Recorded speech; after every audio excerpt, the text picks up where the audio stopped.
Les adeptes de l'émission de témoignages présentée par Faustine Bollaert ne pourront pas retrouver leur programme sur France 2 ce mercredi 4 mai.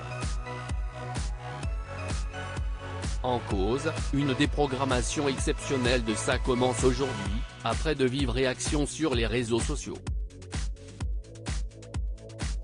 Tout a commencé lorsqu'une séquence de l'émission consacrée au thème de guérir en se libérant de nos aïeux a fait irruption sur Twitter aux alentours du 30 avril dernier. Si d'ordinaire, les récits des invités restent concrets et permettent d'aborder des problématiques sociales variées, l'intervention de l'écrivaine Natacha Calestrémé sur la psychogénéalogie et la transmission des traumatismes, était plutôt tournée vers l'ésotérisme. Abordant des questions scientifiques et psychologiques telles que les fausses couches ou l'endométriose par le prisme du développement personnel, l'autrice et ses propos ont fait l'objet d'une vive controverse. Une phrase en particulier a fait réagir les internautes.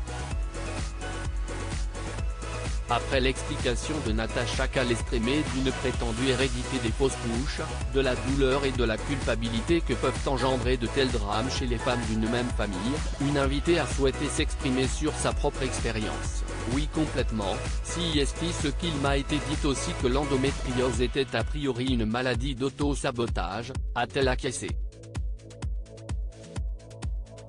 De quoi faire bondir plus d'une concernée par cette maladie gynécologique encore trop peu diagnostiquée, qui toucherait près de 10% des femmes en âge de procréer. France 2 déprogramme l'émission face à une vague d'indignation. France 2 a tout bonnement choisi de ne pas diffuser l'émission. La nouvelle a notamment été partagée sur Twitter ce 3 mai par le chroniqueur et essayiste Tristan Mendes. Ce dernier avait, comme d'autres internautes, écrit à la chaîne concernant l'extrait partagé sur les réseaux. La direction des programmes de France 2 affirme avoir pris connaissance des mécontentements, avant de faire part de sa décision. La psychogénéalogie, approche thérapeutique des traumatismes et des pathologies dont se revendique Natacha Calestrémé, reste une théorie controversée.